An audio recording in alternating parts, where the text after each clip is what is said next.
हमारी पृथ्वी बहुत बड़ी है। हमारी पृथ्वी की बनावट ऐसी है, कहीं आसमान छूते पहाड़ हैं, तो कहीं सैकड़ों मीटर गहरी खाड़ियां, कहीं करोड़ों वर्ग किलोमीटर में फैले हुए घने जंगल हैं, तो कहीं पिघला देने वाले गर्म रेगिस्तान, कहीं ऊंचे ऊंचे लहरों वाले समंदर हैं, तो कहीं लहलहाते खेत के मैदान। लेकिन आज मैं जिसके बारे में आपको बताना चाहता हूँ वह समुद्र की सबसे गहरी जगह है, जिसका नाम है मारियाना ट्रेंच। दोस्तों, जैसा कि मैंने आपको बताया कि मारियाना ट्रेंच धरती की सबसे गहरी जगह है, जो दक्षिण प्रशांत महासागर में मारियाना द्वीप समूह से 200 किलोमीटर पूर्व में स्थित है। अभी तक करीब 1000 लोग विश्व के सबसे ऊंचे पर्वत श्रृंखला माउंट एवरेस्ट की चढ़ाई कर चुके हैं, लेकिन ऐसे 3 ही व्यक्ति हैं जो मारियाना ट्रेंच की गहराई तक पहुंचने में सफल हुए हैं। मारियाना ट्रेंच का आकार आधे चांद के जैसा है, जो 2550 किलोमीटर लंबा और 69 किलोमीटर चौड़ा है। मारियाना ट्रेंच में सैकड़ों घाटियां हैं, जिसमें सबसे गहरी घाटी को चैलेंजर डीप के नाम से जाना जाता है। अगर आप सोच रहे हैं कि इसकी खोज किसने की, कब की और इसका नाम किसने रखा, तो चलिए जानते हैं। सन 1875 में ब्रिटेन के कुछ लोग एक जहाज पर सफर कर रहे थे, जिसका नाम HMS चैलेंजर था। यह जहाज समुद्र के अभ्यास के लिए ही निकला था, लेकिन रास्ते में उन्हें यह खाई मिल गई। उस समय इतनी टेक्नोलॉजी नहीं थी कि इसकी गहराई मशीन से पता की जाए, इसीलिए इस खाई को एक लंबी रस्सी के जरिए नापा गया। उस समय जो गहराई सामने आए उसने सबको दंग कर दिया।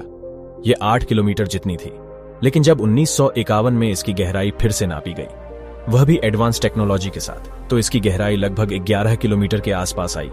अगर आपको इसकी गहराई का अंदाजा लगाना है तो ऐसे समझिए कि अगर हम मारियाना ट्रेंच में दुनिया की सबसे ऊंची बिल्डिंग बुर्ज खलीफा को एक के नीचे एक खड़ी कर दें, तो 13 बुर्ज खलीफा खड़ी करने के बाद यह समुद्र का तल छुएगा। यहां आप सोच रहे होंगे कि इतनी गहराई में तो दबाव भी ज्यादा होगा।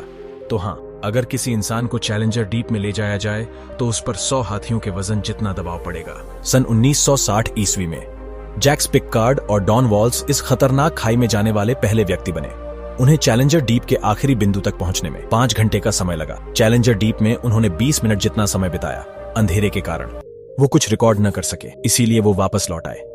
हॉलीवुड के मशहूर फिल्म डायरेक्टर जेम्स कैमरॉन, जिन्होंने अवतार और टाइटैनिक जैसी शानदार फिल्में बनाई हैं, वह साल 2012 में अपने खुद की डिजाइन की हुई सबमरीन के जरिए चैलेंजर डीप के अंत तक पहुंचे थे। ऐसा माना जाता है कि मारियाना ट्रेंच के नीचे मेगालोडोन रहती है। दोस्तों, मेगालोडोन एक खूंखार मछली है जो आज से 2 करोड़ साल पहले हमारी पृथ्वी के गर्म समंदर में पाई जाती थी, लेकिन क्लाइमेट चेंज के कारण आज से तकरीबन 50 लाख साल पहले यह हमारी पृथ्वी से विलुप्त हो गई। इस मछली का वजन 20 टन जितना माना जाता है। इस मछली के बारे में कहा जाता है कि यह मछली सबसे ताकतवर डायनासोर टीरेक्स को भी पानी के अंदर खींचने की क्षमता रखती है। मारियाना ट्रेंच की सबसे गहरी खाई चैलेंजर डीप का निर्माण 2 बड़ी प्लेटों के टकराने की वजह से हुआ था। यह घटना 18 करोड़ साल पुरानी है। मारियाना ट्रेंच की रिसर्च के दौरान हमारे सामने कई जीव सामने आए हैं जो उस जगह पर रहने के लायक हैं। उनमें एक ऐसा ऑक्टोपस भी है जो पूरा ट्रांसपेरेंट है। एक अजीब से दिखने वाली सफेद मछली भी है। मारियाना ट्रेंच में 200 से भी ज्यादा किस्म के जीव पाए जाते हैं। इसमें कोई शक नहीं है कि चैलेंजर्स डीप प्रकृति की एक अद्भुत रचना है, लेकिन सवाल यह उठता है कि यह कब तक सुरक्षित रहेगी। मारियाना ट्रेंच एक ऐसी जगह है जहां इंसानों का पहुंचना बहुत मुश्किल है, लेकिन यहां इंसान नहीं पहुंच सकते तो क्या हुआ, इंसानों का कचरा तो पहुंच सकता है। पिछले कई सालों में कई बार इस गहरी खाई पर रिसर्च किया गया है, यह जानने के लिए कि इतनी गहराई में समुद्री जीवन कैसा है, लेकिन रिसर्च के दौरान यहां POP मिला है। दोस्तों, POP एक केमिकल वेस्ट है जिसे 1970 में बैन कर दिया गया था, लेकिन बदकिस्मती से बाकी का बचा हुआ कचरा समुद्र में फेंक दिया गया। चैलेंजर्स डीप में कचरा मिलना कोई आम बात नहीं है, इससे समुद्री जीवों को भी खतरा रहता है। यह अब इंसानों पर है कि वह मारियाना ट्रेंच में रहने वाले जीवों पर रिसर्च करना चाहते हैं या उन जीवों को मिटाना।